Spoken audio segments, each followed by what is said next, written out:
دكا تكفى المخيس قال مخروني باستا كل شيء قدرة الصلاة يا برا ربنسي أمته هدي تولي تناوج ولا مونوتينغابو بتنبو مينيسوتان الرمقا خيسا فالماتشو قبدني يا ورما متأسي قدفتني أسي برسيفتني الدنيا فقما تشتني يجو أكما الدنيا فكينيا تاتن الراس فكينيا تاتني مولجو قبدني أكاشي كابوتا خطاب مينا منين غابو فتوي شي كابوتا دروجرا هنغابو جنيك خطابو قوتو فنياو جرا سينا دلين جنيتي Minnesootaan ilma keessanii isinii dhufee jechuudha. Ilma abbaan haati obboleettiin akkatti simat isinii beekaa jechuudha. Ilma keessa duula ba'ee sii dhufe injifattee dhufte moo injifatamtee dhufte moo injifachuuf maal qopheeffatte ilma keessa waallachuun gaariidha jechuudha. Arraa maqaa keenya falmachuu qabna. Jaawar ilma keenya nu guddifatee addunyaadhaaf gumaachee jechuudha. Minnesootaan wanni ittiin dhaadattu tala. Mootummaan PP haa galatoomtu nu deebiftee ilmi keenya deebi'ee eega ilmi kee deebi ilma keessa deebi akkatti simattu.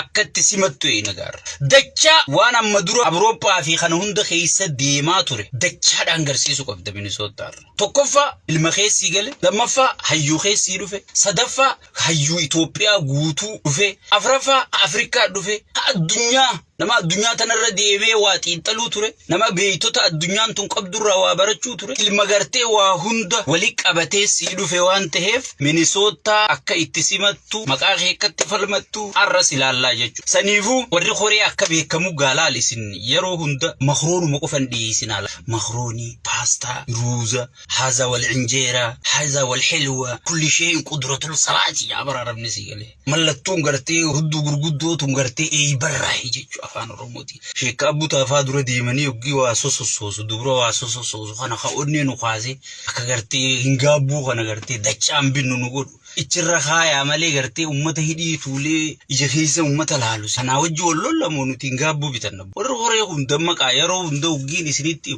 wal keessanii jiraame hariifa godhaati hoggi gabaabduu asin dhaabde qalloo asiin furdoo akka marmeelaachiin waa hundanuu qabaa alhamdulillaahi jechuudha guddina keenya harkisiisa nun xiqqeessu waan ta'eef si galee akshina jijjiiraa ijoolleen koreedhaa shayni beeytaa nama yaada kennatu